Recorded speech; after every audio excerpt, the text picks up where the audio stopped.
Assalamualaikum warahmatullahi wabarakatuh. Perkenalkan, saya Jailani Tong, salah satu peserta PKDP UIN Mataram tahun 2025. Hari ini saya akan mempresentasikan materi tentang sistem pencernaan pada manusia. Sebelum kita sampai kepada materi sistem pencernaan pada manusia, terlebih dahulu kita melihat tujuan dari perkuliahan kita hari ini. Yang pertama, mahasiswa mampu menjelaskan tentang konsep dasar pencernaan. Yang kedua, mahasiswa mampu menjelaskan tentang fungsi nutrisi dalam makanan. Yang ketiga, mahasiswa mampu menjelaskan saluran pencernaan manusia. Yang keempat, mahasiswa mampu menyebutkan fungsi alat pencernaan. Yang kelima atau yang terakhir, mahasiswa mampu menjelaskan kelainan dan penyakit pada sistem pencernaan manusia. Jadi, kelima tujuan perkuliahan ini akan kita bahas dalam pertemuan kali ini.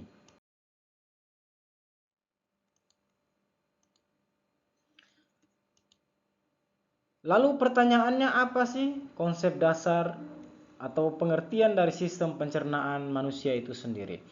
Jadi sistem pencernaan pada manusia adalah serangkaian organ yang bekerja sama untuk memproses makanan dan minuman, mengubahnya menjadi energi dan nutrisi yang dibutuhkan oleh tubuh, serta mengeluarkan sisa-sisa yang tidak terpakai.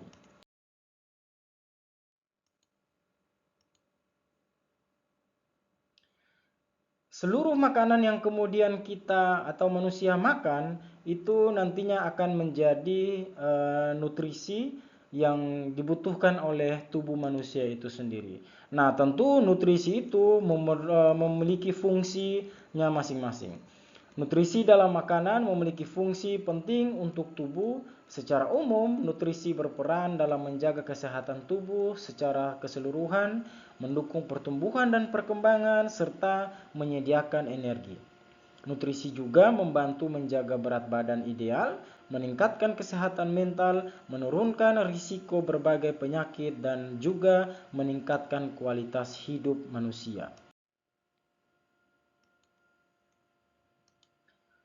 Tentu kita bertanya-tanya, apa saja yang kemudian dilalui ketika manusia itu melakukan proses pencernaannya. Nah, tentu yang pertama, proses pencernaan manusia itu dimulai dari mulut, kemudian menuju ke kerongkongan. Setelah itu dari kerongkongan dia akan menuju ke lambung, dari lambung dia akan terus ke usus halus, dari usus halus dia menuju ke usus besar, ke usus besar dia akan menuju ke rektum, dan yang terakhir adalah anus.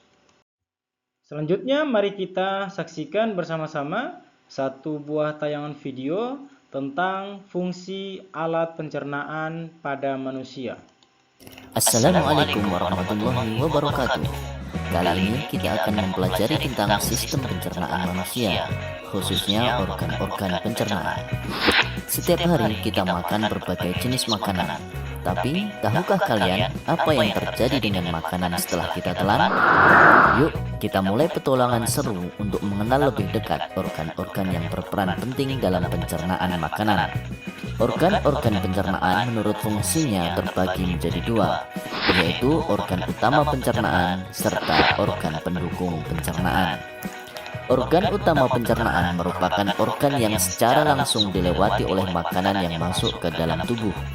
Organ tersebut secara berturut-turut adalah mulut, kerongkongan, lambung, usus halus, usus besar, rektum, dan anus. Sedangkan organ pendukung pencernaan merupakan organ yang tidak dilewati oleh makanan, namun ikut berperan dalam memproduksi dan menyalurkan hormon-hormon pencernaan.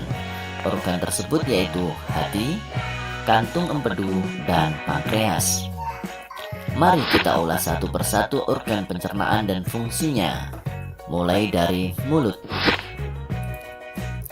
Mulut merupakan organ pertama dalam sistem pencernaan dan memiliki fungsi penting.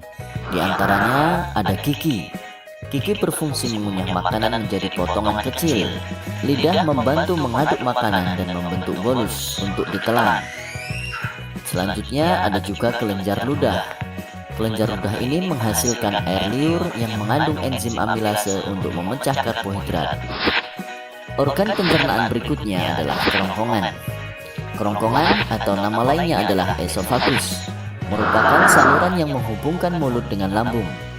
Gerakan peristaltik mendorong makanan menuju ke lambung. Organ pencernaan ketiga, lambung. Lambung adalah organ berotot perongga yang menampung makanan ketika sedang dicampur dengan enzim lambung.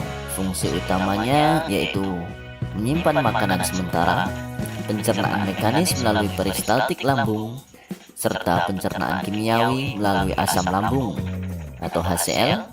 Fungsi dari asam lambung adalah mengaktifkan pepsinogen menjadi enzim pepsin. Enzim pepsin memecah protein menjadi asam amino, dan enzim renin mengemulsikan protein susu. Setelah dicerna di lambung, makanan akan berbentuk menjadi seperti bubur. Nah, setelah bentuknya seperti bubur, maka makanan siap untuk dimasukkan ke dalam organ berikutnya.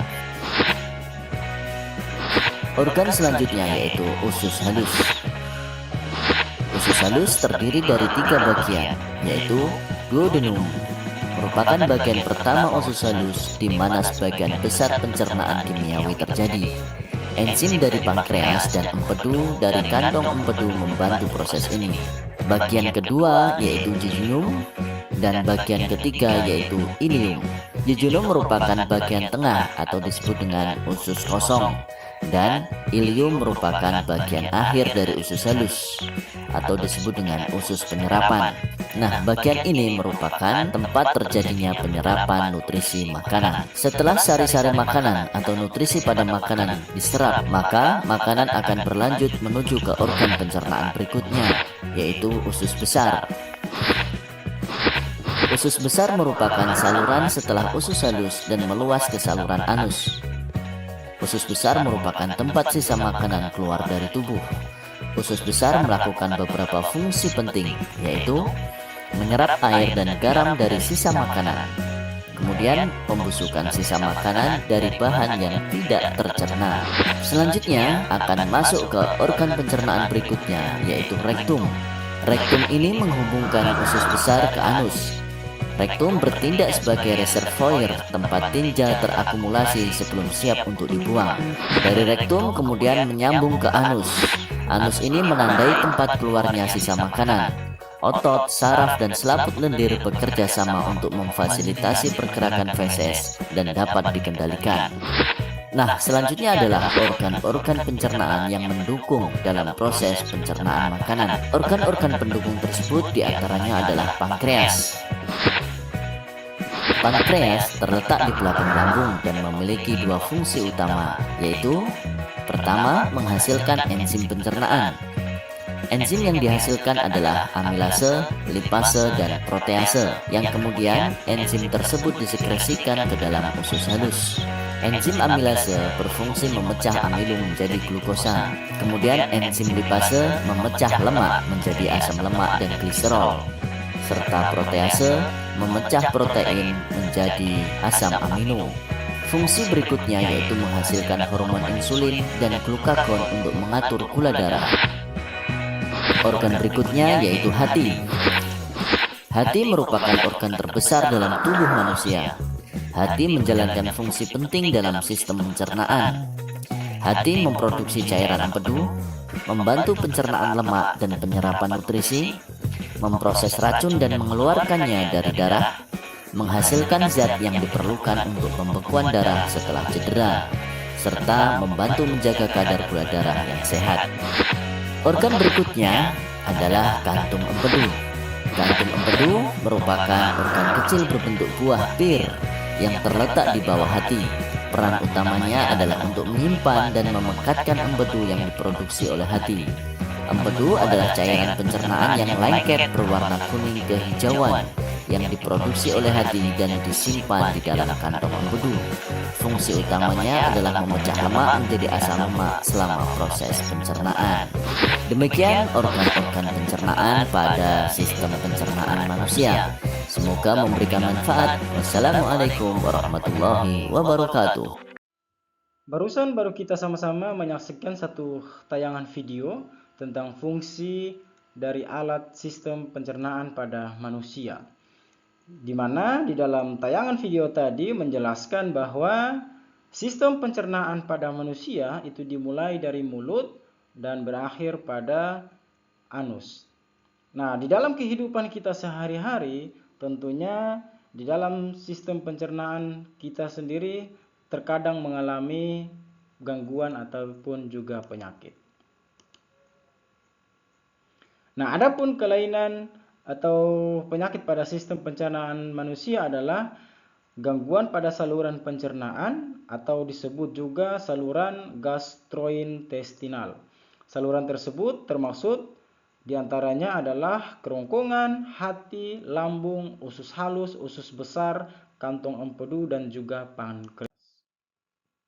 Di antara beberapa penyakit dari pencernaan manusia yang sering kita jumpai yaitu adalah diare.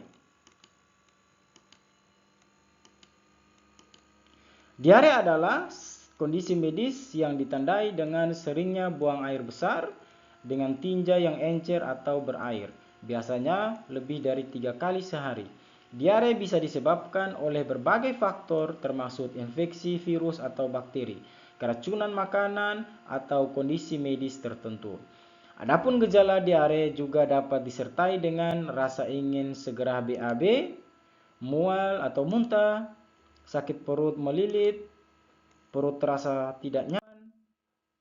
Yang berikut, penyakit yang sering kita temui di dalam sistem pencernaan pada manusia adalah sembelit. Sembelit adalah penyakit pada sistem pencernaan yang disebabkan oleh perubahan pola makan atau asupan nutrisi. Adapun faktor-faktor yang kerap menjadi penyebab sembelit antara lain terlalu banyak minum susu, kekurangan asupan serat, kekurangan asupan air, kekurangan aktif bergerak, atau sedang mengonsumsi obat antasida atau sedang stres. Sebagai orang yang beriman, kita tentunya tidak bisa kemudian memisahkan antara ilmu pengetahuan dan juga ilmu agama. Termasuk dalam hal ini adalah sistem pencernaan pada manusia. Al-Quran memang tidak secara spesifik menjelaskan anatomi dan fisiologi sistem pencernaan pada manusia seperti yang dijelaskan di dalam ilmu biologi modern saat ini. Namun, Al-Quran memberikan beberapa prinsip dan petunjuk yang relevan dengan sistem pencernaan, terutama mengenai makanan dan bagaimana mengonsumsinya. Sebagaimana di dalam Al-Quran, surah Al-Baqarah ayat 168, Allah mengatakan bahwa ya ayyuhan nasu kulu mimma fil ardi halalan thayyibah, yang artinya wahai manusia, makanlah dari makanan yang halal dan yang baik yang terdapat di bumi. Demikian yang bisa saya sampaikan. Assalamualaikum warahmatullahi wabarakatuh.